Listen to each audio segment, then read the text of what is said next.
Tôi là thanh mai trúc mã của anh ấy, là một cô gái nhỏ cảm mến anh ấy. Từ nhỏ, tôi luôn thích bắt nạt anh ấy, hồi học mẫu giáo. Tôi luôn giành lấy sữa mà các bé gái khác tặng anh ấy. Tôi là chị, tôi uống trước, lên trung học, thấy anh ấy viết thư tình cho bạn nữ, tôi ngay lập tức đánh anh ấy một trận, yêu sớm thì gãy chân đấy. Tôi trông có vẻ hung dữ, nhưng thật ra luôn bảo vệ anh ấy, khi anh ấy buồn bã, tôi sẽ đến bên anh ấy mừng sinh nhật, cũng sẽ chạy khắp thành phố. Chỉ để mua loại bánh mà anh ấy thích, cả hai rõ ràng thích nhau. Nhưng chẳng ai dám mở lời trước, cho đến khi anh ấy lấy hết can đảm để tỏ tình với tôi lại gặp tai nạn xe trên đường đến gặp anh ấy. Mãi mãi rời xa, anh ấy suy sụp hoàn toàn. Sau một đêm say rượu, anh ấy ngã quỵ trong nhà. Lần nữa mở mắt, là tiếng nhạc ồn ào và tiếng reo hò quanh mình. Tôi cảm thấy đầu óc có chút mơ hồ. Lúc này, một cô gái khoác tay anh ấy. Ai ra, đừng reo hò nữa mà, bị các cậu làm xấu hổ rồi. Lúc này, đó là Đường Tâm Vinh. Cũng là người suýt khiến anh ấy bị đánh chết.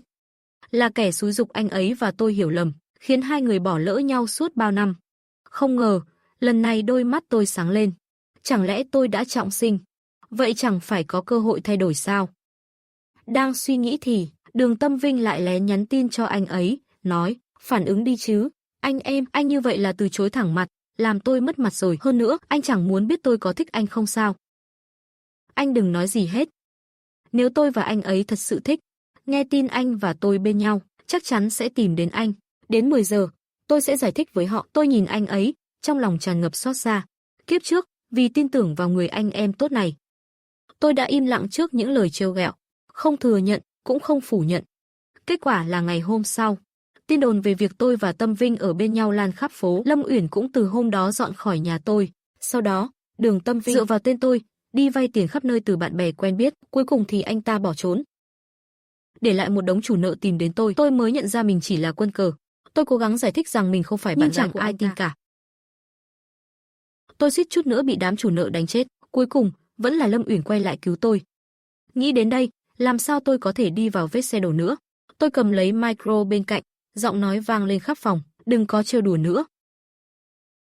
Tôi không thích Đường Tâm Vinh. Tôi đã có người mình thích rồi. Căn phòng đột nhiên im lặng. Đường Tâm Vinh sượng sùng, gương mặt đỏ bừng. Anh ta không ngờ mọi thứ lại thành ra thế này. Anh ta thực sự thích tôi.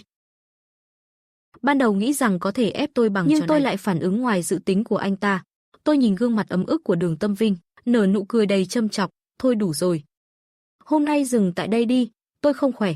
Tôi quay người, bước ra khỏi phòng. Tôi nhìn vào gương mặt đầy uất ức của Đường Tâm Vinh, khẽ nở một nụ cười chế nhạo. Thôi, hôm nay dừng lại đây, tôi thấy không khỏe, tôi về trước. Sau khi chào tạm biệt mọi người, tôi không thể chờ đợi thêm nữa. Tôi muốn về nhà ngay, muốn biết liệu Lâm Uyển còn ở đó không. Bước ra khỏi cửa, tôi nhìn thấy một cô gái đứng đó. Cô ấy khẽ rung đôi hàng mi dài, chăm chú nhìn vào điện thoại. Là Lâm Uyển.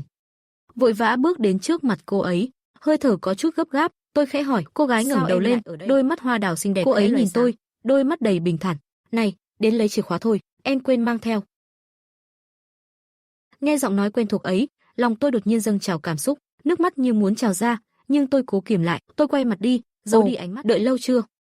Cô ấy có vẻ bất ngờ, nhìn tôi. Bình thường, tôi chỉ đưa chìa khóa rồi đi. Hôm nay lại hỏi thăm nhiều như vậy.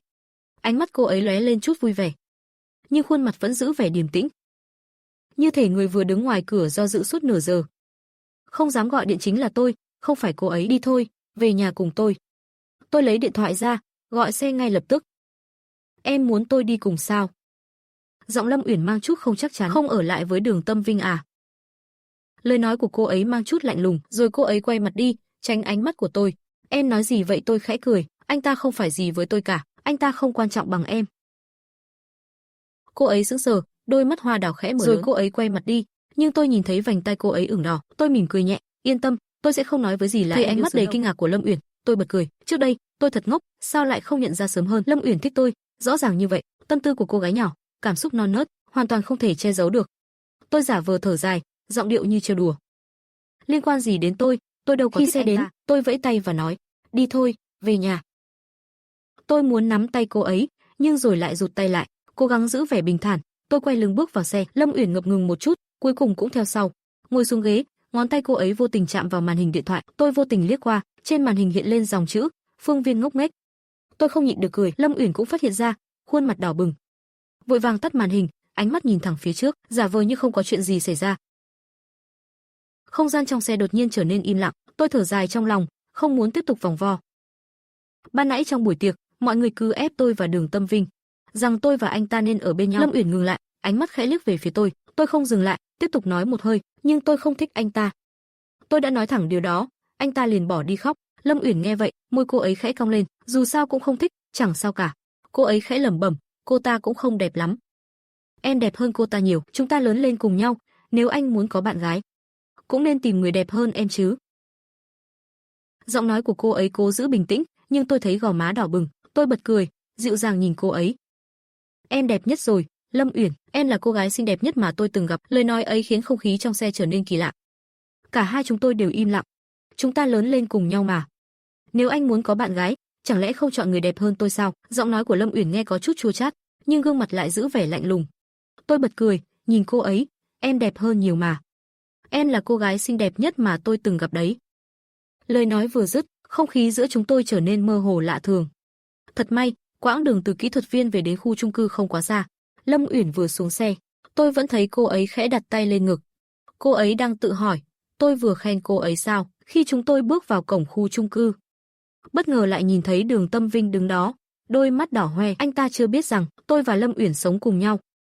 Thấy cả hai chúng tôi cùng đi vào, anh ta sững người, trong mắt anh ta dường như hiện lên chẳng lẽ tôi vì bị ép hôm nay mà đã tỏ tình với Lâm Uyển? Không thể nào. Đường Tâm Vinh lao tới chỗ tôi. Phương Viên, sao giờ mới về? Anh ta cố tình lại gần, ánh mắt nhìn sang Lâm Uyển. Lâm Uyển, em cũng ở đây à? Lâm Uyển cau mày, lùi lại một bước tránh xa anh ta. Cô ấy thở hắt ra, giọng lạnh lùng, sao anh lại ở đây? Sắc mặt Đường Tâm Vinh trắng bệch, lúng túng cười gượng. Phương Viên, hôm nay cậu sao vậy? Chuyện hôm nay chỉ là trò đùa của mọi người thôi. Tôi không biết gì cả, cũng thấy ngại lắm. Tôi cắt ngang lời anh ta, lạnh lùng nói, đợi chút, giữa chúng ta chẳng có gì cả. Đừng nói những điều gây hiểu lầm, tôi không muốn bị bôi nhọ danh dự, cảm ơn. Tôi đứng sát vào Lâm Uyển, khẽ nở nụ cười. Sắc mặt Đường Tâm Vinh trở nên u ám, bàn tay anh ta siết chặt, anh ta nhìn tôi với ánh mắt đầy tức giận và bối rối. Phương Viên, cậu hôm nay khác quá. Tôi nhướng mày, giọng đều đều, khác thế nào? Chỉ là không muốn bị đồn thổi vô nghĩa nữa. Đường Tâm Vinh siết chặt tay, khuôn mặt tái xanh. Phương Viên, mình nói chuyện riêng chút được không? Tôi chưa kịp trả lời, Lâm Uyển đã lên tiếng. Anh muốn nói gì thì nói trước mặt tôi đi. Nếu không thì biến. Cô ấy nắm chặt tay tôi, kéo lại gần. Tôi ở đây với Phương Viên, anh có ý kiến à? Đường Tâm Vinh đứng đờ người, đôi mắt đầy khó chịu. Tôi không nhịn được, bật cười. Em từng nói với tôi, em lớn hơn tôi 5 phút, em là chị, em sẽ bảo vệ tôi. Lời nói ấy vừa thốt ra, Lâm Uyển khựng lại, đôi mắt thoáng mờ mịt. Đó là lời cô ấy từng nói với tôi khi còn nhỏ. Lâm Uyển chớp mắt, cố gắng lấy lại bình tĩnh. Một hơi sâu, cô ấy nhìn Đường Tâm Vinh. Anh muốn nói gì thì nói đi, không thì thôi. Tôi sẽ không để Phương Viên ở lại một mình với anh. Đôi mắt Đường Tâm Vinh lóe lên vẻ không cam lòng, rồi cuối cùng ánh nhìn của anh ta dừng lại trên người tôi. 3 ngày nữa có buổi ghi âm, cậu đi không? Trong nhóm mãi không thấy cậu trả lời. Trước đó cậu nói muốn đi mà. Tôi đã tìm hiểu, nơi đó có cảnh hoàng hôn đẹp lắm. Tôi còn chưa kịp phản ứng. Ánh mắt của Lâm Uyển dần trở nên u ám. Không thể để cô ấy hiểu lầm thêm nữa. Tôi ngay lập tức ngắt lời Đường Tâm Vinh, không đi đâu. Tôi sẽ đi leo núi với Lâm Uyển. Vừa dứt lời, hai ánh mắt đều quay lại nhìn tôi. Tôi nhíu mày nhìn Đường Tâm Vinh, giọng điệu dứt khoát, anh về đi, tôi không thiếu bạn bè. Sắc mặt Đường Tâm Vinh lộ vẻ không thể tin nổi, anh ta đứng đó như bị đóng băng. Cố gắng cười gượng gạo, vậy thì thôi, gặp lại sau, 10 giờ trò chuyện tiếp nhé. Nói xong anh ta quay lưng bỏ đi. Tôi nhìn theo bóng anh ta rời đi. Lập tức lấy điện thoại ra, thẳng tay chặn Đường Tâm Vinh vào danh sách đen. Lâm Uyển chăm chú nhìn vào từng thao tác của tôi. Đôi mắt đẹp của cô ấy đầy ngạc nhiên, im lặng một lúc, cô ấy chợt hỏi. Anh cũng chặn em như vậy à? Giọng nói của cô ấy đầy vẻ uất ức, khiến tôi sững người. Không, tôi không chặn em. Nhưng khi nhìn vào mắt cô ấy, tôi đột nhiên thấy nghẹn lời. Có gì đó không ổn. Tôi mở danh sách đen của mình ra kiểm tra, quả nhiên tên của Lâm Uyển cũng nằm trong đó. Tôi thở dài, cảm thấy có lỗi. Chắc chắn là do Đường Tâm Vinh làm. Họ biết mật khẩu điện thoại của tôi. Ánh mắt tôi quay lại nhìn Lâm Uyển, nghiêm túc nói, xin lỗi em. Chỉ là hiểu lầm, tôi chưa bao giờ muốn chặn em cả. Khi nghe câu nói ấy, đôi mắt Lâm Uyển dịu lại, tôi sẽ đổi điện thoại mới, mật khẩu cũng tùy anh thôi. Lâm Uyển khẽ chớp mắt, cô ấy quay người, lặng lẽ bước về phòng, giọng nói vẫn mang chút uất ức. Dù sao cũng không phải lần đầu anh chặn em rồi bỏ ra. Bước chân của cô ấy vang vọng trong hành lang trống trải. Chúng tôi bước vào khu chung cư, im lặng lên tầng, mở cửa vào nhà, không gian trống trải bao trùm lấy tôi, mặc dù đây là nhà của 3 người. Nhưng mẹ tôi luôn bận rộn công việc. Nếu không phải đi công tác thì cũng đang trên đường trở về, 1 tháng có khi chỉ gặp bà 2-3 ngày. Lâm Uyển định bước vào phòng của mình, tôi vội gọi. Ngày mai đi cùng tôi mua điện thoại được không? Cô ấy khựng lại, tay nắm chặt lấy tay nắm cửa. Phương Viên rủ mình đi cùng sao? Không phải trước giờ anh ấy luôn tránh đi cùng mình à? Hàng mi dài của cô ấy khẽ run rẩy. Để xem đã. Nói rồi, cô ấy bước vào phòng. Tôi nghe thấy giọng mình nhẹ bẫng nhưng đầy vui vẻ. Vậy mai tôi tìm em nhé. Thật ra, tôi không biết phải làm sao, phải đối mặt với Lâm Uyển thế nào. Dù gì đây cũng là năm thứ 2 kể từ khi cô ấy qua đời trong kiếp trước. Hồi đó, tôi đang học năm 3 đại học thì cô ấy trở về nước. Chúng tôi tình cờ gặp lại nhau. Lúc đó, tôi đã bị Đường Tâm Vinh hại đến mức nợ nần chồng chất, bị đám chủ nợ dồn vào góc hẻm, tuyệt vọng không lối thoát. Lâm Uyển đã xuất hiện, cứu tôi một lần nữa. Cô ấy đứng ở đầu hẻm, tay cầm điện thoại, bình tĩnh nói rằng đã báo cảnh sát. Đám chủ nợ mắng chửi vài câu rồi bỏ đi. Các tình yêu ơi, hãy đăng ký kênh, thả tim và bình luận điều thầm kín với mình nhé. Thương lắm các bồ nè. Lâm Uyển bước đến gần tôi, đôi mắt đỏ hoe. Đồ ngốc, anh đúng là đồ ngốc. Cậu ta không đối xử tốt với anh, dù trên mặt vẫn là vẻ không hài lòng. Nhưng từ đó cô ấy vẫn chăm sóc tôi mỗi ngày, quan hệ giữa chúng tôi dần dần trở lại như trước. Như cái thời thơ ấu quen thuộc, rồi đến sinh nhật 23 tuổi của hai chúng tôi. Cô ấy nói rằng đã chuẩn bị một món quà, nhưng cô ấy không bao giờ quay trở lại. Ngày sinh nhật của chúng tôi trở thành ngày giỗ của cô ấy. Câu nói, tôi thích em mãi mãi không kịp thốt ra. Đóng cửa phòng, tôi dựa vào cánh cửa lạnh lẽo, nước mắt tuôn trào, bàn tay che lấy khuôn mặt, tiếng nấc nghẹn ngào trong lồng ngực. Tôi cảm thấy trái tim mình nhẹ bẫng, như được giải thoát. Ông trời đã thương xót, ban cho tôi một cơ hội để làm lại từ đầu. Sáng hôm sau, tôi dậy sớm, mua bữa sáng mang về, vừa mở cửa vào nhà, đã thấy một bóng hình mảnh khảnh trong bếp. Lâm Uyển mặc váy ngủ mỏng, tai đeo tai nghe Bluetooth, hoàn toàn không nhận ra sự xuất hiện của tôi.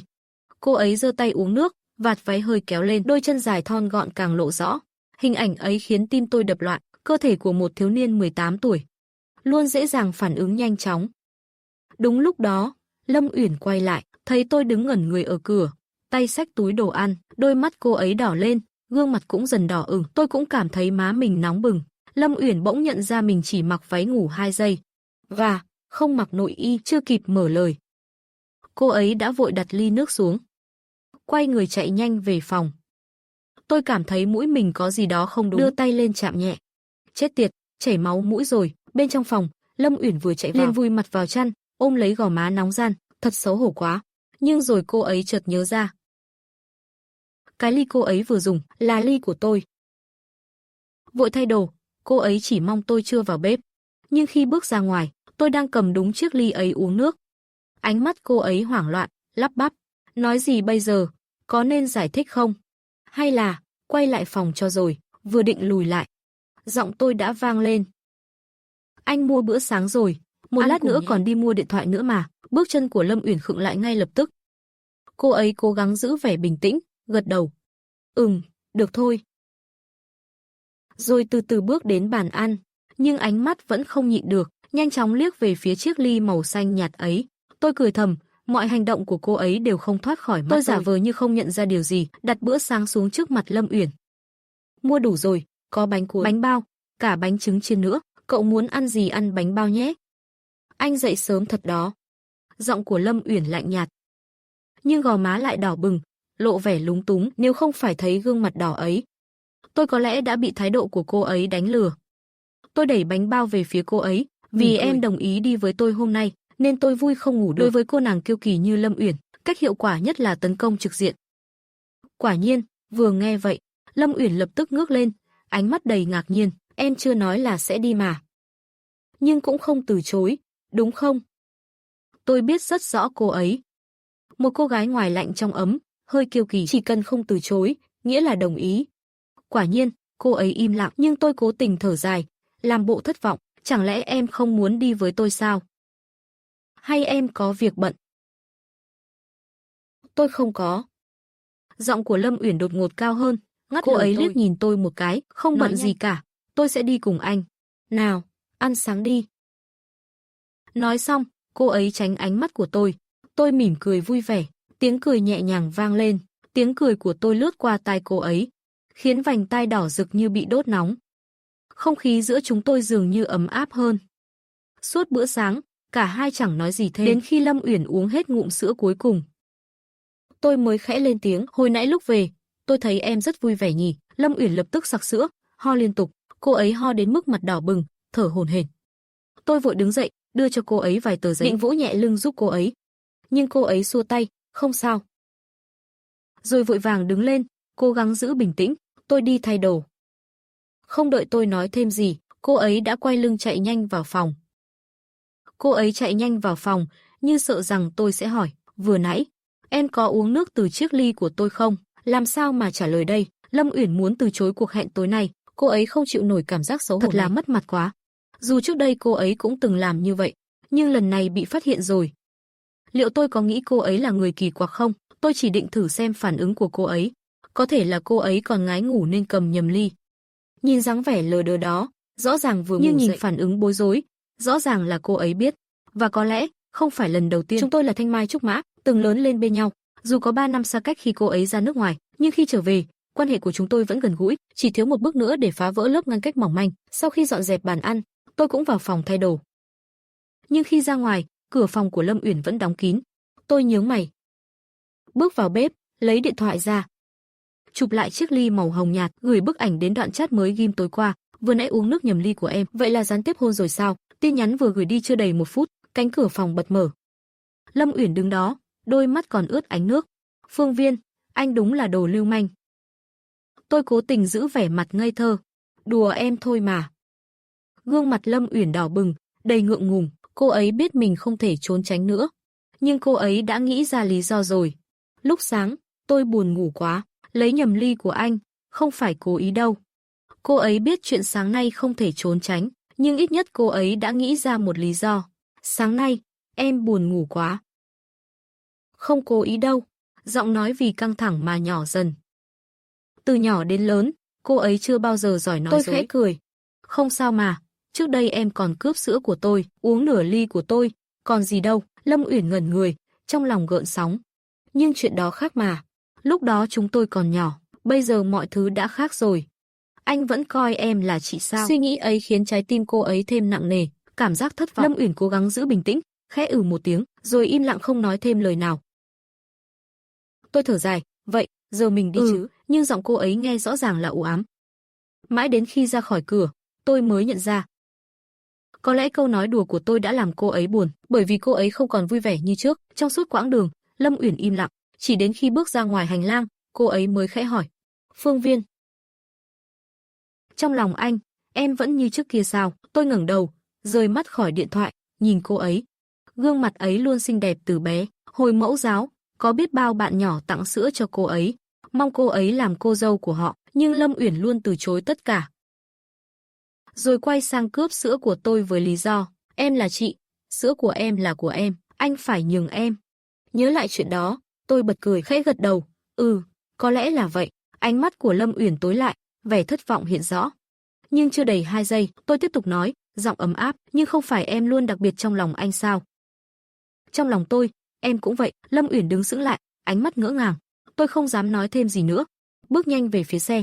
Lâm Uyển lặng lẽ đi theo sau.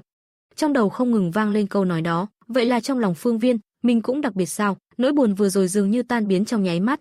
Lâm Uyển từ nhỏ vốn thiếu kiên nhẫn, nhưng chỉ riêng việc thầm thích tôi, cô ấy lại kiên trì đến vậy. Lần này, cô ấy cũng không do dự lâu, vừa lên xe, Lâm Uyển đã quay sang hỏi. Phương Viên, vừa nãy anh nói gì vậy? Cái gì mà em đặc biệt trong lòng anh? Tôi bất ngờ trước sự thẳng thắn của cô ấy, nhưng cũng không định né tránh. Vậy, em có ai trong lòng chưa? Thôi đi, từ tối qua đến giờ, anh như thể đã thay đổi. Nhưng em lại rất vui, sự thẳng thắn của cô ấy làm tôi bối rối. Lâm Uyển thở dài, quay mặt ra cửa sổ, đừng nói nữa. Em muốn giữ tâm trạng vui vẻ lâu hơn chút. Đã lâu rồi chúng ta mới nói chuyện bình yên thế này. Đôi mắt cô ấy nhìn thẳng vào tôi. Hôm nay mình hòa bình được không? Tôi thở dài, em không muốn nghe câu trả lời sao? Không, em hối hận vì đã hỏi rồi. Thích một người luôn mang theo cảm giác thiếu tự tin, lúc nào cũng sợ hãi, trốn tránh. Lâm Uyển lúc này cũng vậy. thế nên đừng trả lời nữa. Thấy vậy, tôi liền lên tiếng, có chứ, tôi có thích một người rồi. Thích đã 3 năm. Nụ cười trên môi Lâm Uyển cứng lại, nụ cười ấy dần dần vụt tắt. Hiểu rồi, vậy thôi, không muốn hỏi đó là ai à? Không cần, Phương Viên, đừng nói nữa.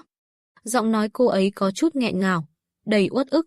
Được rồi, tôi không nói. Nhưng em nghe bao giờ chưa? Tâm tình lộ diện, chưa nghe, cầm miệng.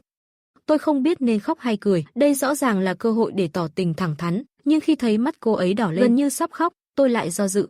Ngay cả khi tôi nói rõ ràng rằng thích cô ấy, Lâm Uyển có tin không? Giữa chúng tôi vẫn còn quá nhiều khoảng cách.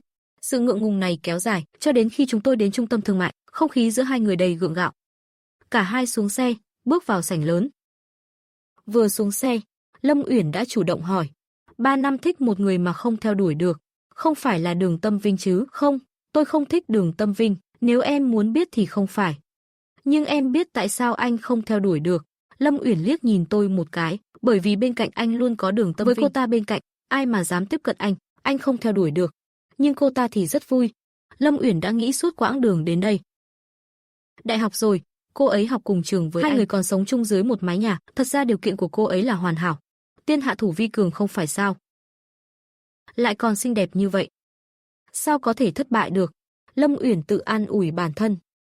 Nhưng tôi lại cảm thấy như bị đâm trúng, như thể bị ai đó đâm vào tim, tưởng rằng Đường Tâm Vinh là bạn thân, là cố vấn, hóa ra cô ta là kẻ phá đám. Tôi thở dài, chán nản nói, tôi hiểu rồi. Nhưng tôi và cô ta không thân đến thế. Tôi chơi với Phương Chính và mọi người nhiều hơn. Lâm Uyển bật cười, nhưng cô ta là con gái. Nếu người anh thích bên cạnh có một chàng trai, họ ở bên nhau suốt ngày, anh có nghĩ họ trong sáng không? Anh sẽ nghĩ không có gì xảy ra sao? Tôi không thể phủ nhận, đúng là dễ gây hiểu lầm thật. Nhưng tôi vẫn cố giải thích. Tôi không thích kiểu người như cô ta, với lại, bọn tôi luôn đi cùng cả nhóm, hiếm khi chỉ có 2 người. Bước vào trung tâm thương mại, không khí mát lạnh của điều hòa làm dịu đi sự căng thẳng. Lâm Uyển nhìn sang tôi, vậy anh thích kiểu người thế nào? Không cần suy nghĩ, tôi đáp ngay. Xinh đẹp, dáng người đẹp, tính cách ngoài lạnh trong nóng. Giả vờ lạnh lùng nhưng thật ra rất đáng yêu, hay làm nũng. Lâm Uyển lập tức lườm tôi một cái. Giữa ban ngày ban mặt mà đòi người hoàn hảo vậy sao? Tôi mỉm cười, khẽ thở dài. Có đấy, ngay trước mắt tôi đây này, chỉ vì người trong cuộc không nhìn rõ mọi thứ. Lâm Uyển cảm thấy Phương Viên hôm nay thật kỳ lạ. Nhưng không khí giữa hai người lại trở nên tự nhiên hơn nhiều. Tôi nói muốn mua điện thoại, quả thực là đến mua điện thoại. Thậm chí ngay trước mặt Lâm Uyển, tôi đặt mật khẩu là ngày sinh của hai người. Còn hơn thế nữa, tôi còn đưa điện thoại đến trước mặt cô ấy. Dùng khuôn mặt của Lâm Uyển để thiết lập mở khóa khuôn mặt. Khoan đã, anh làm gì vậy? Lâm Uyển kinh ngạc, sao anh lại dùng mặt em? Nhân viên bán hàng bên cạnh cười nhẹ, bạn trai của em chu đáo quá nhỉ? Câu nói ấy khiến Lâm Uyển đỏ mặt, cô định phủ nhận ngay lập tức. Nhưng nghe tôi mỉm cười nói, miệng của chị bán hàng ngọt thật đấy. Câu nói đùa khiến nhân viên bán hàng bật cười. Trong lòng Lâm Uyển tràn đầy cảm xúc nhưng cuối cùng lại chẳng phủ nhận. Khi lấy điện thoại xong, trời vẫn còn sớm. Tôi quay sang, nhìn khuôn mặt đỏ bừng của cô. Mẹ anh vừa gửi cho anh một khoản tiền lớn. Bảo phải mua quà cho em. Em muốn gì nào à? Em bảo sẽ đi leo núi, chắc phải mua vài thứ chuẩn bị. Tôi liếc nhìn cô giữ vẻ tự nhiên. Trước đó Phương Viên cũng nói sẽ đi cùng, nhưng giờ anh ấy không có phản ứng gì. Chẳng lẽ anh ấy đã quên không thể nào? Thực ra, tôi đang nghĩ làm sao ngăn Lâm Uyển đi, dù lần này tôi đã phủ nhận quan hệ với Đường Tâm Vinh. Không chắc rằng tai nạn kia sẽ không xảy ra. Cách tốt nhất là ngăn cô ấy đi, hoàn toàn loại bỏ mọi nguy cơ. Em nhất định phải đi leo núi sao? Tôi muốn em đi cùng tôi đến một nơi. Đôi mắt Lâm Uyển sáng lên, đầy mong đợi. Đi đâu? Nhưng ngay khi hỏi xong, cô ấy lại thấy mình quá vội vã, liền nói thêm, à, tùy tình hình, thật ra cũng không đi đâu xa, năm ngoái sinh nhật, chúng ta không cùng nhau, tôi muốn, nhưng chưa nói hết câu. Tôi đã nghĩ cô ấy sẽ từ chối ngay. Cảm giác như mình đã quá liều lĩnh. Nhịp tim tôi bỗng nhanh hơn, đầy lo lắng nhưng không ngờ, Lâm Uyển không chút do dự đáp. Vậy tối nay em sẽ nói với họ, để lần sau đi cùng họ. Cô ấy luôn chọn tôi, không hề đắn đo. Nụ cười của tôi không giấu được niềm vui, bởi vì đối với Lâm Uyển, tôi luôn là người được chọn một cách kiên định. Vậy mình về luôn chứ? Dù sao không leo núi nữa, cũng chẳng cần mua thêm gì. Lâm Uyển có chút thất vọng. Về nhà là lại ai về phòng người nấy. Rồi không còn lý do để nói chuyện nữa, tôi nhìn cô ấy ngập ngừng, bật cười. Em đói không, mình đi xem phim rồi ăn tối nhé. Đã đến đây rồi, đi dạo, ăn uống, xem phim. Lâm Uyển trong lòng lập tức đánh dấu từng việc. Hôm nay làm hết mọi việc cùng Phương Viên rồi, được thôi, tôi nhìn gương mặt cố tỏ vẻ bình thản của cô ấy, nhưng trong đôi mắt như chú sóc nhỏ, ánh lên sự phấn khích. Rõ ràng là rất vui. Tôi muốn đưa tay véo má cô ấy, nhưng cuối cùng vẫn kiềm lại. Rạp chiếu phim nằm ở tầng 3, hai người bước vào thang máy đi lên. Có vẻ như bộ phim trước vừa kết thúc. Nhiều người bước ra từ rạp chiếu. Một đứa trẻ bất ngờ chạy về phía Lâm Uyển. Tôi nhanh chóng nắm lấy cổ tay cô ấy, kéo qua một bên, cẩn thận.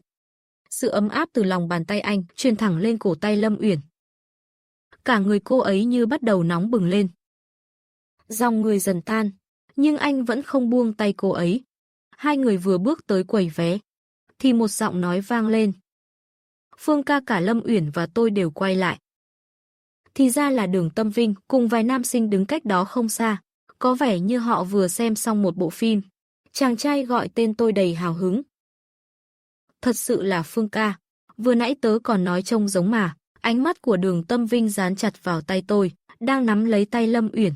Bọn họ tối qua đã ở bên nhau, giờ lại cùng nhau đi xem phim. Họ thực sự đã thành đôi rồi sao? Phương Viên thực sự đã tỏ tình. Tôi khẽ gật đầu với nhóm bạn. Ồ, các cậu cũng đi xem phim à? He he, đúng rồi, Phương ca, anh và Lâm Uyển. Một trong số họ nháy mắt trêu đùa. Lâm Uyển khẽ cử động tay mình, nhẹ nhàng rút tay ra khỏi tay tôi. Tôi nhìn xuống, thấy cô ấy rồi mỉm cười nói với chàng trai kia. Đi, đi, tò mò quá chỉ thiệt thân thôi. Mấy chàng trai bật cười vui vẻ. Phương ca không phủ nhận kìa. Đúng lúc đó, Đường Tâm Vinh bất ngờ lên tiếng. Giọng cô ấy mang theo chút trầm trọc. Phương Viên, anh chặn tôi vì đã có bạn gái sao? Lâm Uyển, tôi và Phương Viên là anh em bao năm rồi, em nhỏ nhen vậy à?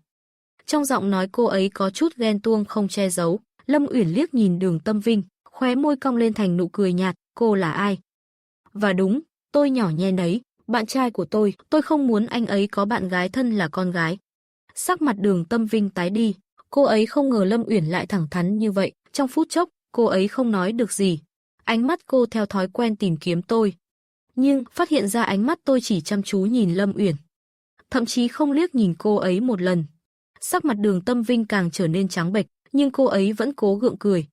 Phương Viên, anh để bạn gái nói gì là anh nghe nấy sao? Bị kiểm soát thế à? Anh có còn là đàn ông không? Cuối cùng, ánh mắt tôi rơi lên Đường Tâm Vinh, mang theo sự chán ghét không che giấu.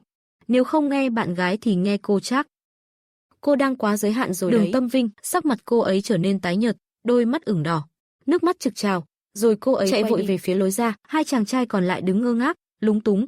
Hai chàng trai còn lại chỉ biết vội vàng chào rồi cũng rời đi. Đợi khi tất cả đã đi hết, tôi mới quay lại nhìn Lâm Uyển, nhưng không ngờ lại thấy gương mặt cô ấy đỏ bừng. Sao tự dưng lại đỏ mặt thế? Vừa rồi rõ ràng là đối đầu với Đường Tâm Vinh mà, sao giờ lại ngượng ngùng thế này? Lâm Uyển nghe bạn gái nói của tôi, là mặt cô ấy đã đỏ bừng rồi. Hơn nữa, Phương Viên không hề phủ nhận cô là bạn gái. Không phủ nhận điều này làm tim cô ấy đập rộn ràng. Thậm chí trong đầu Lâm Uyển đã bắt đầu nghĩ đến tên của các con tương lai. Thảo nào mặt cô ấy đỏ như thế. Tôi nhìn đôi má đỏ ửng của cô, hơi do dự hỏi, em sao vậy, không khỏe à? Lâm Uyển nhanh chóng phản ứng, không thể để bị phát hiện được. Thấy ánh mắt nghi ngờ của tôi, cô ấy vội quay người. Em đi mua vé đã. Không muốn bị hỏi, thật sự quá xấu hổ. Dù chỉ là giả làm bạn gái một ngày thôi cũng được. Một ngày thôi cũng tốt rồi. Tôi phát hiện Lâm Uyển rõ ràng là đang cố né tránh tôi. Cô ấy nhanh chóng mua vé, lấy đồ uống, rồi kéo tôi đi kiểm vé mà không nói một lời. Thậm chí khi ngồi vào ghế rồi, cô ấy còn nhét một cốc coca vào tay tôi, sau đó ngồi im phăng phắc, giả vờ chăm chú nhìn vào màn hình quảng cáo. Không hề nhìn sang tôi lấy một lần. Tôi nhìn cô ấy, buồn cười mà không nói gì. Khẽ thở dài. Phim gì vậy? Thấy tôi không nhắc đến chuyện vừa rồi, Lâm Uyển mới dám quay lại nhìn tôi, đồng thời đưa vé phim cho tôi xem. Không biết nữa, em mua suất chiếu sớm nhất. Vừa nói xong, đèn trong phòng chiếu tắt dần. Tôi định lấy vé từ tay cô ấy, bàn tay tôi vô tình chạm vào tay Lâm Uyển, cả hai bàn tay đều ấm nóng, rõ ràng cảm nhận được. Tôi thấy cô ấy hơi rụt lại, nhưng rồi lại chẳng động đậy nữa. Màn hình sáng lên. Tôi quay sang nhìn cô ấy, thấy gương mặt Lâm Uyển giả vờ nghiêm túc chăm chú vào màn hình. nhưng bàn tay của cô ấy vẫn nằm yên bên cạnh tôi. Cứ như thể chưa từng rút tay lại, nụ cười nhẹ xuất hiện trong mắt tôi. Nhưng tôi vẫn nhìn lên màn hình phim, tay tôi lại nhẹ nhàng tìm đến tay Lâm Uyển. Nhân tiện lấy luôn 2 vé phim từ lòng bàn tay cô ấy. Đầu ngón tay nhẹ lướt qua lòng bàn tay cô. Sau đó tôi quay sang nhìn cô ấy, đúng như dự đoán, các tình yêu ơi, hãy đăng ký kênh, thả tim và bình luận điều thầm kín với mình nhé. Thương lắm các bồ nè. Mắt cô ấy mở to, bàn tay nhỏ bé vô thức nắm chặt lại. Xin lỗi nhé, tôi khẽ cười, ban nãy không để ý, tôi quá, không nhìn rõ, giọng tôi pha chút hài hước. Tay vẫn giữ chặt 2 vé phim, trên màn hình phim đã bắt đầu chiếu. Âm thanh vang lên khá lớn. Tôi nhìn thấy môi Lâm Uyển khẽ động, dường như cô ấy muốn nói không sao. Nhưng không rõ cô có nói thành tiếng không. Lâm Uyển không biết mình có phát ra âm thanh không nữa. Chỉ biết rằng nhịp tim đập thình thịch như sắp nổ tung. Cô ấy lo sợ người bên cạnh nghe thấy. Nhưng quan trọng hơn là, lòng bàn tay nơi bị anh chạm vào vẫn đang nóng rực. Cô ấy nắm chặt tay mình lại, tim đập như trống dồn. Đột nhiên thấy ghét chính mình, như thế này thì làm sao chủ động tỏ tình được. Bộ phim đang chiếu nhưng cả hai chẳng mấy quan tâm. Cho đến khi trên màn hình xuất hiện cảnh phim đầy táo bạo. Hình ảnh trần trụi, lời thoại trực tiếp, tiếng rên rỉ vang vọng khắp rạp. Tôi nhìn chằm chằm màn hình, sững sờ. Không phải chứ, đây là phim gì thế này? Chỉ là một bộ phim nghệ thuật kinh phí thấp mà. Sao lại có cảnh này? Phim này qua kiểm duyệt kiểu gì? Rạp không đông người. Nhưng vài tiếng thì thầm đã vang lên. Chỉ riêng tôi cảm thấy bối rối đến nghẹn thở. Dẫn người ta đi xem phim, lại xem cái này sao? Bên cạnh, Lâm Uyển cũng cứng đờ người. Phim này cô ấy chọn đại. Ai ngờ lại có cảnh nóng kéo dài hơn 2 phút, 2 phút dài đằng đẵng. Thế mà vẫn vượt qua kiểm duyệt, cả hai người đều cứng ngắc. Khó chịu ngồi đó xem hết bộ phim, không ai dám nói một lời suốt cả buổi. Thật sự không hiểu phim vừa rồi nói về cái gì. Tôi lẳng lặng bước theo sau Lâm Uyển, thậm chí còn nhận ra cô ấy đang đi lệch nhịp. Vốn có chút ngượng ngùng ban đầu, giờ lại khiến tôi không nhịn được cười. Nghe thấy tiếng tôi cười, Lâm Uyển lập tức dừng bước, quay lại trừng mắt nhìn tôi, giọng đầy bướng bỉnh, không được cười. Tôi vội vàng kìm lại nụ cười, khẽ hắng giọng, cố gắng chuyển chủ đề. À này, trưa nay ăn gì? Gương mặt Lâm Uyển vẫn còn hơi đỏ, có lẽ ăn đồ Tứ Xuyên nhé. Nhưng em không ăn được cay mà, giọng tôi đầy lo lắng và bất lực. Từ nhỏ đến lớn, cô ấy luôn nhường nhịn tôi. Dù biết mình không ăn được cay, nhưng luôn chọn món tôi thích. Hồi cấp 2, tôi chuyển nhà, sống xa cô ấy cả nửa thành phố. Thế mà mỗi lần cô ấy đến thăm, luôn mang theo đồ ăn vặt, băng qua cả thành phố chỉ để gặp tôi. Những lúc buồn, chỉ cần thấy cô ấy, tôi lại thấy nhẹ nhõm hơn. Hôm đó, cô ấy đưa cho tôi bánh gấu nhỏ, vừa cười vừa nói, Phương Viên này, bánh em thích khó mua lắm, không được kén ăn đâu đấy. Chúc mừng sinh nhật Phương Viên. Điều ước sinh nhật năm nay của tôi có một điều là dành cho em phải thật vui vẻ nhé. Một tuần sau, tôi mới biết rằng bánh gấu hôm đó là do Lâm Uyển tự làm. Rõ ràng tôi đã thấy vết thương trên tay cô ấy ngày hôm đó. Vậy nên tôi yêu cô ấy cũng chẳng có gì lạ. Cô ấy xứng đáng với mọi tình cảm. Tôi thở dài, suy nghĩ trở về hiện tại. Không ăn đồ Tứ Xuyên nữa, chúng ta tìm món gì nhẹ nhàng hơn nhé. Anh nhớ bên này có một quán ăn, món thanh đạm, phù hợp với em hơn.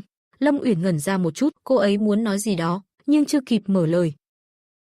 Thì, cô ấy cảm nhận được bàn tay mình bị tôi nắm chặt. Tôi nắm tay cô ấy, đi nào, giờ này chắc không đông lắm đâu. Ánh mắt Lâm Uyển rơi xuống bàn tay tôi. Hôm nay đã là lần thứ 2 rồi, nắm tay mà tôi chẳng nói gì, như thể chẳng có gì xảy ra. Bầu không khí giữa hai người lại trở nên ấm áp. Cuối cùng cả hai quyết định ăn lẩu gà dừa. Lâm Uyển không chịu được đồ ăn cay, thời gian này lại vừa qua giờ cao điểm. Quán ăn cũng không quá đông khách, cả hai ăn uống trong không khí thư giãn. Giữa bữa ăn, tôi chợt nhớ ra điều gì đó, không phải em từng muốn đến hiệu sách mới mở sao, hình như ở gần đây. Chúng ta đi dạo thử nhé, sao anh biết? Lâm Uyển ngạc nhiên. Cô ấy đúng là đã chia sẻ tin mở cửa đó, nhưng là từ một tuần trước trên trang cá nhân. Làm sao Phương Viên biết được? Trừ khi anh ấy đã cố tình xem trang cá nhân của cô. Suy nghĩ này khiến Lâm Uyển hồi hộp và câu nói của tôi càng khẳng định điều đó. Đêm qua anh xem trang cá nhân của em mà. Anh xem trang cá nhân của em làm gì? Lâm Uyển không kiềm được mà hỏi. Tôi nhìn vào điện thoại, dẫn đường đi bộ khoảng 8 phút, xem như tập thể dục. Lâm Uyển tưởng anh không muốn trả lời. Ánh mắt cô ấy thoáng vẻ thất vọng. Xem trang cá nhân của em. để biết em nghĩ gì gần đây, không lẽ anh xem vì lý do khác? Giọng tôi nhẹ nhàng, tự nhiên, chứ anh xem gì khác được. Tay Lâm Uyển khẽ siết lại. Trái tim cô ấy đập nhanh hơn. Phía trước là một tiệm kem. Em muốn ăn kem dâu không? Theo phản xạ, Lâm Uyển gật đầu, muốn. Vậy em đứng đây đợi nhé. Nói rồi tôi chạy tới quầy kem, dáng chạy của tôi như một làn gió nhẹ, mang theo mùi hương của sữa tắm và nước giặt. Lâm Uyển nhìn theo bóng dáng tôi. Khóe môi cô ấy từ từ cong lên. Hương thơm của sữa tắm và nước giặt thoảng qua, tôi nhìn theo bóng dáng anh ấy, khóe môi bất giác cong lên. Có lẽ, việc theo đuổi anh ấy không khó như tôi nghĩ. Nếu là Phương Viên dịu dàng như hiện tại. Vậy thì, mình có nên bắt đầu hành động không? Anh ấy trở lại với 2 cây kem, một vị dâu, một vị bơ. Anh ấy không thích đồ ngọt, nhưng mỗi lần tôi muốn ăn, lại không biết chọn, lúc nào cũng phải nhìn cái khác. Vậy nên anh ấy mua luôn cả 2 vị. Tôi mỉm cười, đón lấy kem dâu, cảm ơn. Cắn vài miếng rồi lại nhìn sang cây kem bơ. Trước đây, tôi sẽ không ngần ngại đổi luôn.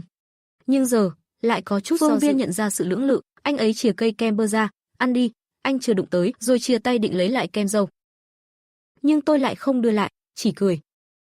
Phương Viên, nếu anh có bạn gái, anh cũng sẽ tốt với cô ấy. Anh ấy ngẩn ra một chút, rồi mỉm cười. Ăn đi, tôi chưa đụng tới đâu. Anh ấy chìa cây kem bơ về phía tôi, nhẹ nhàng như mọi khi. Tôi khẽ đưa tay ra định đổi lại cây kem dâu, nhưng tôi không đưa lại, chỉ ngập ngừng hỏi, nếu sau này anh có bạn gái, cũng sẽ đối xử tốt với cô ấy như vậy sao? Anh ấy ngẩn ra, rồi cười khẽ. Không chỉ tốt, mà sẽ còn tốt hơn. Anh ấy nhìn thẳng vào tôi, ánh mắt dịu dàng. Trong mắt anh ấy không có sự thất vọng, mà là một thứ ánh sáng lấp lánh. Vậy, anh muốn thử không? Thử gì? Anh ấy hơi ngạc nhiên. Thử làm bạn trai của em. Tôi nhoẻn miệng cười, anh ấy bật cười, nhẹ nhàng. Được thôi, nhưng bạn gái của anh phải tự mình đồng ý. Tôi không kiềm được cười. Thế thì phải xem anh theo đuổi thế nào. Khóe môi anh ấy nhếch lên, tự tin và rạng rỡ. Anh sẽ làm rất tốt. Nói rồi, anh ấy không đổi kem nữa. Tôi nhìn theo bóng lưng Phương Viên, lòng khẽ rung động. Đi thôi, đến hiệu sách nào. Tôi bước theo anh ấy, cảm giác như mọi thứ đều rõ ràng. Chỉ là một câu nói đùa, nhưng lại như thật. Phương Viên, anh ấy thật sự muốn mình sao? Tâm trí tôi vừa bối rối vừa mong chờ. Phương Viên, đủ rõ ràng rồi mà. Thời gian vẫn còn dài, chúng ta sẽ biết. Hai người cùng bước vào hiệu sách, không gian yên tĩnh. Phương Viên chọn sách, còn tôi thích ngắm bìa. Anh ấy là người yêu thể thao, nhưng lại yêu cả sách. Một sự mâu thuẫn đáng yêu, và đó là điểm thu hút của anh ấy. Hồi nhỏ, anh ấy luôn như vậy, ngồi đọc sách hàng giờ, quên cả thế giới xung quanh. Và bây giờ, cũng không khác gì. Tôi lặng lẽ nhìn anh ấy, trái tim đập rộn ràng. Mình thích anh ấy. Lời nói ấy vang lên trong tâm trí, nhưng chưa dám nói ra. Phương Viên bỗng ngẩng đầu nhìn về phía tôi, anh ấy mỉm cười, rồi bước đến cạnh bên. Cảm giác ấm áp đến lạ. Muốn tìm gì đó đọc chung không? Được thôi, tôi mỉm cười đáp. Giữa không gian yên tĩnh của hiệu sách, hai người sóng đôi. Tôi khẽ thở dài. Phương Viên đúng là đẹp trai thật, trước đây ở trường, đã có biết bao cô gái thích anh ấy. Rõ ràng tôi luôn ngồi bên cạnh anh ấy. Vậy mà những cô gái ấy lại can đảm đến thế. Nếu tôi cũng dũng cảm một chút, thì giờ này đã chẳng còn ngập ngừng như thế này. Trong lòng nặng nề, tôi đặt cuốn sách xuống, bước theo anh ấy. Cô gái kia nhìn thấy tôi, có chút lưỡng lự, còn tôi, không hề do dự đến bên anh ấy, ánh mắt kiên định.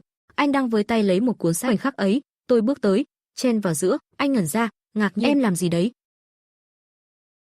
Lấy sách giúp em, tôi hất cằm lên, khoảnh khắc ấy, khoảng cách giữa hai người gần kề. Hơi thở anh phả nhẹ bên tai, em đang làm gì thế? Anh thì thầm. Cả người tôi bỗng trở nên căng thẳng, mặt nóng bừng. Chiều cao của tôi chỉ ngang mũi anh. Khoảng cách gần đến mức nghe rõ nhịp thở. Ánh mắt anh ấy như chứa đầy ý cười, dịu dàng. Anh tránh ra đi, tôi thì thầm, nhưng anh lại khẽ cười. Nhưng em là người lao vào trước. Em muốn lấy cuốn nào? Cuốn trên cùng kia, tôi chỉ bừa. Anh nhìn theo tay tôi, vừa lấy cuốn sách. Đây này. Lúc này, trái tim tôi như muốn nhảy ra ngoài, lỡ như anh ấy biết tôi cố ý thì sao? Bối rối và ngượng ngùng bủa vây. Đưa đây cho em, tôi chìa tay ra. Anh mỉm cười, khẽ cúi xuống. Sao mặt em đỏ thế? Hơi thở anh ấy lại gần sát tai, khiến tôi run rẩy. Không có gì.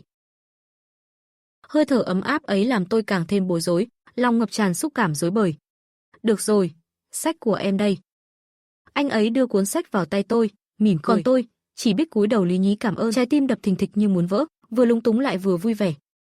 Không ngờ việc can đảm lại ngọt ngào như vậy. Được rồi, còn muốn xem sách gì không? Anh hỏi. Còn, nhưng cùng chọn nhé. Phương Viên bật cười, dịu dàng khoác vai tôi. Hai người cùng nhau lướt qua những kệ sách. Nhưng tôi lại không muốn vạch trần anh ấy, thay vào đó, tôi đưa tay lấy cuốn tạp chí mà anh nói. Nhưng ngay sau đó, Tôi bắt đầu hối hận, sao tôi lại hành động bốc đồng như vậy? Vừa cầm cuốn tạp chí lên, tôi định quay người lại nói với anh một tiếng rồi đi, không thèm để ý tới cô gái kia nữa. Nhưng tôi đã quên mất, chúng tôi vốn đã đứng rất gần nhau. Khi tôi quay lại, khoảng cách chỉ còn trong gang tấc, anh vốn đã hơi cúi đầu. Và tôi vừa ngẩng lên, khoảng cách giữa chúng tôi gần đến mức chỉ cần mũi của hai người đã có thể chạm vào nhau. Anh ấy khẽ nuốt nước bọt, hơi thở nặng nề, ánh mắt chạm vào đôi môi mềm mại, nhỏ nhắn của tôi. Trong phút chốc, tôi cũng chẳng thể nhúc nhích, cảm giác như mọi thứ đều ngừng lại. Ý nghĩ thoáng qua trong đầu, anh ấy sẽ hôn mình sao? Nhưng ngay lập tức, anh ấy hơi lùi lại một bước. Không sao đâu, anh thì thầm. Tôi vội vàng cúi đầu cảm ơn, rồi quay người, bước nhanh về phía giá sách. Chạy đi như muốn trốn khỏi cảm giác bối rối. Tim đập thình thịch, má nóng bừng. Tôi thấy ngốc nghếch vô cùng. Tại sao lại hành động như vậy chứ? Tôi chỉ muốn đuổi cô gái kia đi mà thôi, thế mà giờ lại trở thành trò cười. Đúng lúc đó, cô gái kia bước đến gần anh ấy. Tôi quay đầu lại nhìn. Cô ta cười ngượng ngùng, cầm điện thoại trên tay. Xin lỗi, cho hỏi một chút. Vừa rồi, cô gái đó là bạn gái của anh phải không? Ánh mắt cô gái ấy lấp lánh. Anh ấy mỉm cười, không phủ nhận. Cô gái khẽ reo lên vui mừng. Vậy thì tốt quá. Tôi giật mình, đứng im tại chỗ. Thực ra, tôi là sinh viên nhiếp ảnh. Tôi không kiềm chế được nên đã chụp vài bức, khoảnh khắc vừa rồi đẹp quá, anh có muốn nhận ảnh không? Anh ấy hơi ngạc nhiên, nhưng gật đầu. Đây là ảnh của hai người. Trong ảnh, anh ấy nhìn tôi đầy dịu dàng. Ánh mắt của tôi lại tràn ngập bối rối và ngượng ngùng. Tôi nắm chặt cuốn tạp chí trong tay. Trong lòng như có một ngọn lửa âm ỉ cháy. Tôi chỉ muốn trốn khỏi đó, nhưng lại không kiềm được cảm giác vui sướng. Lúc nãy tôi đã để ý thấy anh và bạn gái của anh. Ban đầu tôi chỉ định mời anh làm người mẫu cho tôi thôi, không ngờ lại vô tình chụp được những bức ảnh tuyệt đẹp này. Nhưng anh yên tâm, nếu anh không đồng ý, tôi sẽ không đăng chúng lên đâu, dù thật sự rất đẹp. Anh mỉm cười, cuối cùng cũng lấy điện thoại ra, anh kết bạn với cô gái trên WeChat, ngay lập tức, cô gái gửi ảnh cho anh. Tôi ngồi tại chỗ, nhìn mọi thứ rõ ràng, nụ cười trên môi dần tắt. Lòng ngực như bị đè nặng, cảm giác ngột ngạt kéo tới. Anh ấy đã kết bạn với cô gái đó. Rời khỏi hiệu sách, tôi không nói gì, chỉ cúi đầu lặng lẽ bước đi. Có chuyện gì à, anh hỏi. Tôi hít một hơi thật sâu, mắt dán vào tin nhắn trên màn hình. Mẹ bảo chúng mình về nhà ăn cơm. Anh hơi ngạc nhiên. Thật à, sao mẹ không nhắn cho tôi? Anh mở điện thoại ra kiểm tra, nhưng không thấy gì. Không đúng, mẹ bảo đi công tác một tuần cơ mà. Làm sao về nhanh vậy được? Tôi nhìn anh, lòng vẫn còn bực bội. Không biết nữa, tôi lạnh lùng đáp. Tôi cúi đầu gọi xe, không muốn nói thêm. Anh liếc nhìn tôi, mày hơi nhíu lại, em giận à? Nhưng tôi chẳng trả lời, chỉ nhìn chăm chăm vào màn hình. Tại sao tôi lại bực bội như vậy? Vừa hay, cô gái kia cùng bạn rời khỏi hiệu sách, thấy anh và tôi đang đợi xe, cô ấy vẫy tay chào. Anh lịch sự cười đáp lại, không quên gật đầu. Dù sao cũng vừa nhận ảnh của cô ấy. Thấy cảnh đó, tôi lại càng khó chịu. Cảm giác như một ngọn lửa âm ỉ trong lòng. Cuối cùng, tôi không nhịn được, không phải anh thích con gái xinh đẹp. Dáng chuẩn, tính cách lạnh lùng, chút kiêu ngạo, nhưng bên trong lại ngọt ngào. Vậy mà chỉ cần cô ta mỉm cười, anh đã kết bạn ngay. Giọng nói của tôi đầy mỉa mai. Anh quay sang nhìn, bất ngờ nụ cười thấp thoáng trên môi. Em đang ghen à? Tôi không nói gì, chỉ quay mặt nóng bừng. Đúng, tôi đang ghen. Tôi chỉ không muốn thừa nhận. Nghĩ lại lúc trước, tôi còn nhớ rõ lần đó khi nghe tin anh yêu sớm, tôi đã cầm gậy bóng chảy lao thẳng đến nhà anh. Không được yêu sớm là gãy chân đó. Tôi nhớ rất rõ giọng điệu nhưng trong mắt lại lộ rõ sự ghen tuông. Anh chỉ thấy buồn cười. Tôi đúng là một bình giấm nhỏ, luôn ghen tuông không lý do. Đúng vậy, tôi thích kiểu người như em nói đó. Anh bật cười, nhẹ nhàng gật đầu. Vậy thì sao? Vậy, cô gái lúc nãy là kiểu đó sao? Tôi chần chừ hỏi, giọng hơi ghen tuông. Cô gái kia cũng chỉ thuộc dạng dễ thương thôi, không bằng tôi. Mà vóc dáng cũng không tốt bằng tôi, đúng không? Anh nhìn tôi, đôi mắt tròn xoe vì tức giận, nụ cười trên môi càng rõ rệt. Không liên quan đến cô ấy. Anh lấy điện thoại, mở ra bức ảnh đã lưu. Tôi chỉ kết bạn với cô ấy vì tấm hình này. Tôi nhìn vào ảnh chụp hai người trong hiệu sách. Gương mặt tôi thoáng sững sờ, tấm hình này, thật đẹp. Và anh đã đặt làm hình nền luôn. Lời nói đó khiến mặt tôi nóng bừng. Cái này, là cô gái đó chụp à? Giọng tôi trở nên ấp úng, mắt không dám nhìn anh. Tôi lại tự mình suy nghĩ lung tung, lại hiểu lầm rồi. Thật là mất mặt. Đúng vậy, cô ấy là nhiếp ảnh gia, làm việc rất chuyên nghiệp. Ban đầu còn muốn mời tôi làm người mẫu, nhưng tôi từ chối, chỉ xin mấy bức ảnh này. Giọng anh nhẹ nhàng giải thích. Đơn giản vài câu đã xóa tan mọi hiểu lầm. Nhưng tôi lại càng thấy xấu hổ. Anh cười khẽ, chợt hỏi. Em ghen à? Lời nói đó như mũi tên đâm thẳng vào tôi nóng bừng, không biết nói gì. May mà xe đến đúng lúc. Điều này khiến tôi càng thêm xấu hổ. Vậy mà anh lại hỏi một câu, em ghen đấy à? Câu hỏi ấy vang lên, tôi chỉ muốn biến mất ngay tại chỗ. May mà xe đến đúng lúc, tôi không nhìn lại, mở cửa xe rồi chui vào. Còn tiện tay đóng cửa ngay. Ý rõ ràng muốn anh ngồi phía trước để anh không thấy mặt tôi đỏ bừng, anh khẽ nhướng mày. Rồi vẫn mở cửa ghế phụ ngồi vào, bác Tài nhìn qua kính chiếu hậu, khẽ mỉm cười. Có lẽ nghĩ rằng hai đứa đang giận dỗi. Xe lăn bánh được một đoạn. Điện thoại của anh rung lên, là tin nhắn từ tôi. Chỉ có 6 chữ, gửi tôi ảnh vừa nãy đi. Anh nhị cười, gửi ngay ảnh qua. Ở ghế sau, tôi mở ảnh lên xem. Khóe môi khẽ cong, lưu ảnh vào máy. Còn đặt làm hình nền cuộc trò chuyện với anh.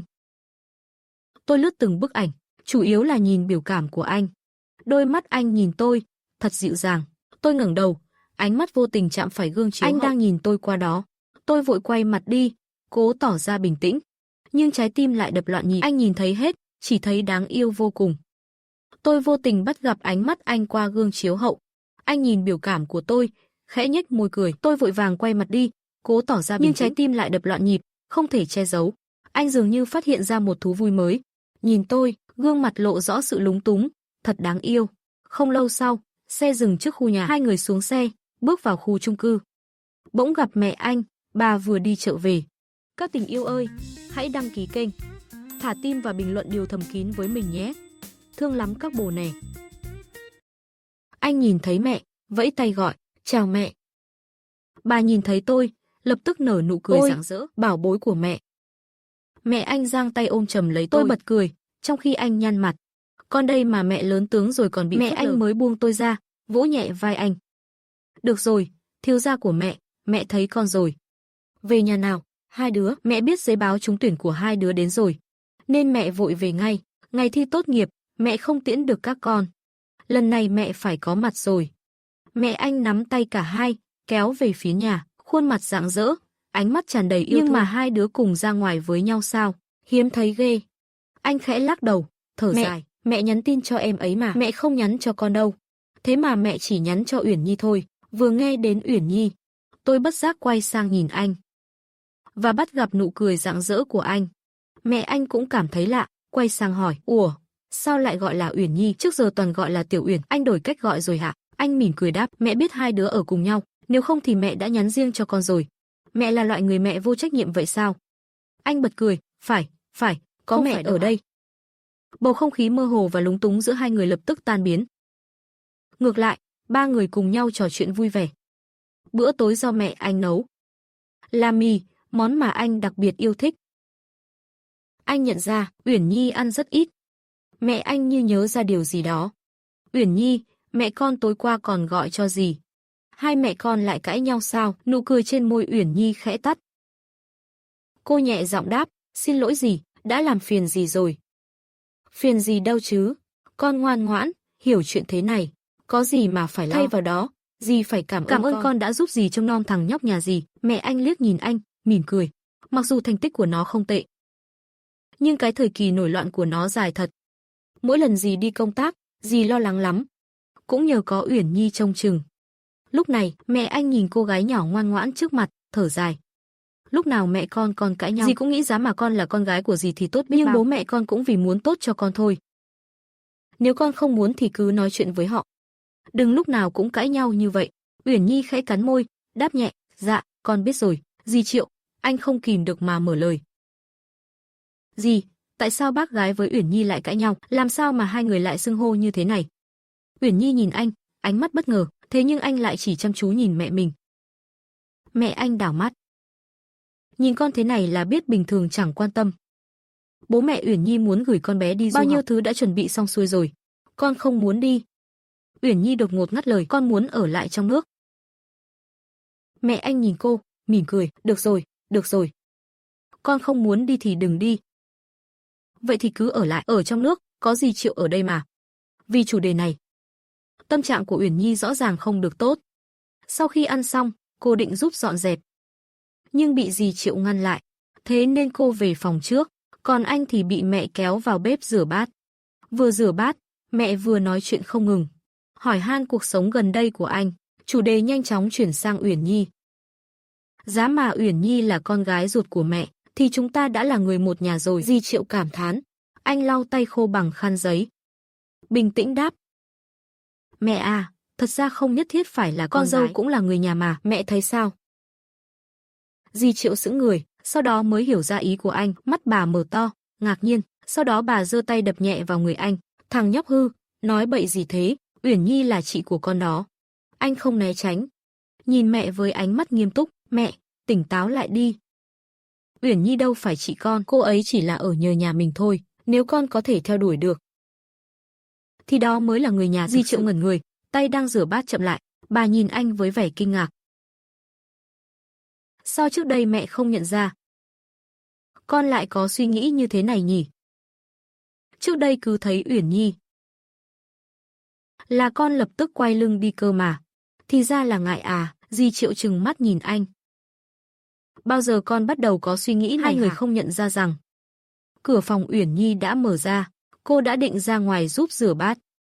Di Triệu vừa về, lẽ ra nên để bà nghỉ ngơi, nhưng khi mở cửa, cô lại nghe thấy câu Uyển Nhi là chị con, và cả câu trả lời của anh. Đúng vậy, cô ấy họ Lâm. Cuối cùng, cô không mở cửa bước ra. Uyển Nhi cảm thấy lòng mình trùng xuống. Cô cứ nghĩ rằng mối quan hệ giữa mình và anh đã dần dần cải thiện. Có lẽ chỉ cần thêm chút thời gian, hai người sẽ quay lại như trước đây.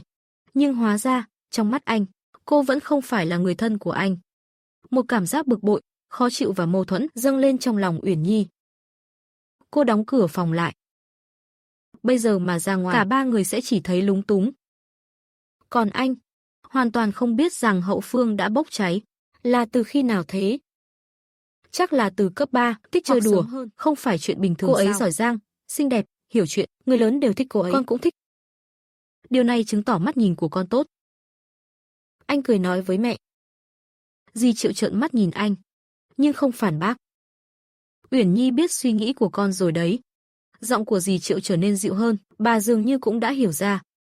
Nếu thằng nhóc này thật sự theo đuổi được Uyển Nhi, chẳng phải sẽ trở thành con dâu của mình sao? Con dâu cũng là người nhà mà. Quá tuyệt rồi còn gì, vấn đề là con phải theo đuổi được Uyển Nhi. Anh còn chưa thổ lộ mà, anh gãi gãi mũi, cười ngại ngùng, con vừa mới định bắt đầu thôi. Thế mà mẹ lại về rồi. Rõ ràng là hai người đơn độc ở nhà, nhất định sẽ nảy sinh chút gì đó mà. Anh vừa nói xong, bị mẹ gõ nhẹ vào đầu. Con tự nghe lại lời mình đi. Di Triệu lắc đầu ngán ngẩm. Ngày mốt mẹ lại phải đi công tác rồi, không làm phiền con lâu đâu. Con giỏi thì cứ việc thử đi. Đừng đến cuối cùng lại chẳng làm được gì. Vừa nói, bà lại lấy điện thoại chuyển tiền cho con. Muốn theo đuổi con gái thì phải biết cách chi tiêu. Anh nhìn bà mẹ tài phiệt của mình, gật đầu rất nghiêm túc. Cần lắm, con không biết tìm kiếm trên mạng sao? Di Triệu lại lườm. Khi mẹ còn trẻ là người khác theo đuổi mẹ. Di Triệu nhìn con trai mình, hơi lo lắng. Sợ rằng có khi con lại không theo đuổi nổi, nhưng thôi, cứ làm theo ý con gái cần sự quan tâm và chăm sóc. Anh nghĩ thầm, con biết quá rõ rồi. Nhưng phải chắc chắn trước đã, nếu không sợ cô ấy chạy mất, nếu không phải vì sợ dọa cô ấy, con đã tỏ tình mới đây rồi. Thôi, chính con cũng bị bất ngờ, vì tình cảm mình thay đổi quá nhanh, thật giống như bị chiếm đoạt thân xác vậy. Di Triệu dặn dò thêm vài câu, sau đó quay về phòng tắm rửa và nghỉ ngơi. Trước khi đi, bà còn bảo đảm. Không sao đâu, mẹ không ra nữa, cứ thoải mái mà thể hiện. Anh nhìn bóng lưng của mẹ, mẹ đã về rồi, sao thể hiện nổi? Huống hồ Uyển Nhi chắc chắn sẽ càng không tự nhiên. Anh nhớ lại bữa tối, Uyển Nhi ăn rất ít. Anh vào bếp, lấy bánh su kem và một ly sữa.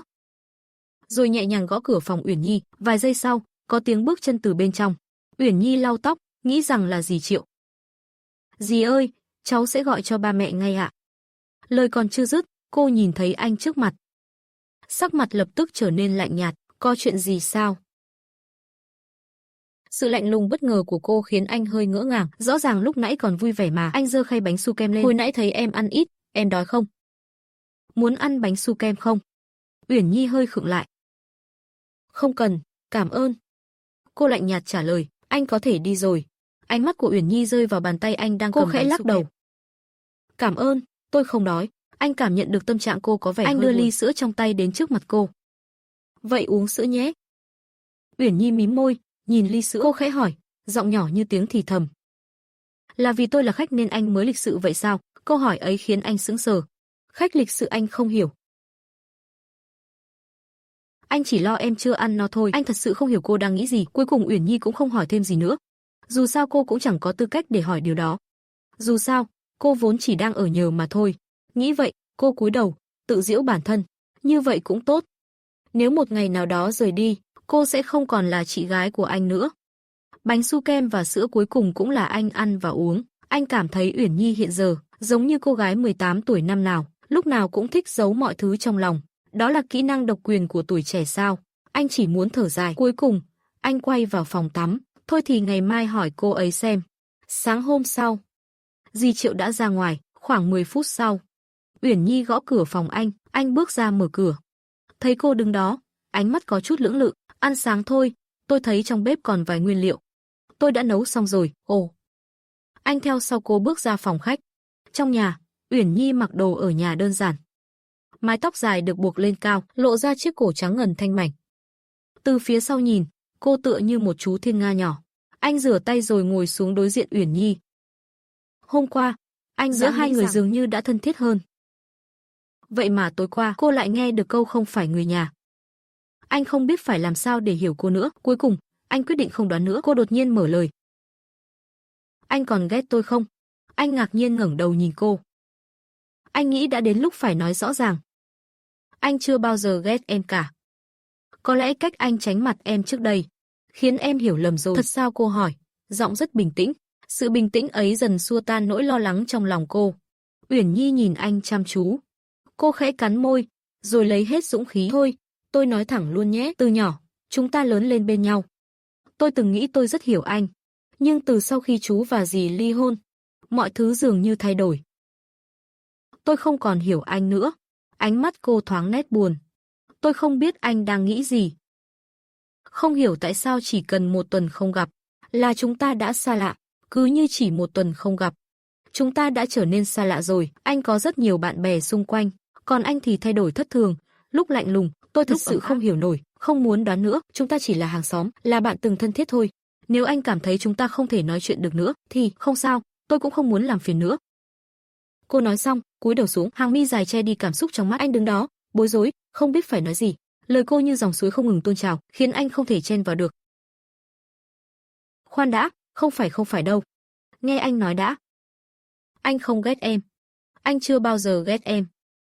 Thật đấy, có lẽ là anh từng xa lánh em, nhưng đó chỉ là anh không biết phải làm sao, em hiểu không? Thật sự, trong lòng anh, em luôn đặc biệt. Uyển Nhi ngẩng lên, ngỡ ngàng nhìn anh. Ánh mắt anh chân thành, không chút lừa dối. Anh biết giữa chúng ta có chút ngại ngùng, khó xử. Có lẽ em cũng cảm thấy khó chịu, nhưng anh nghĩ, vấn đề là chúng ta chưa bao giờ thật sự nói chuyện rõ ràng với nhau.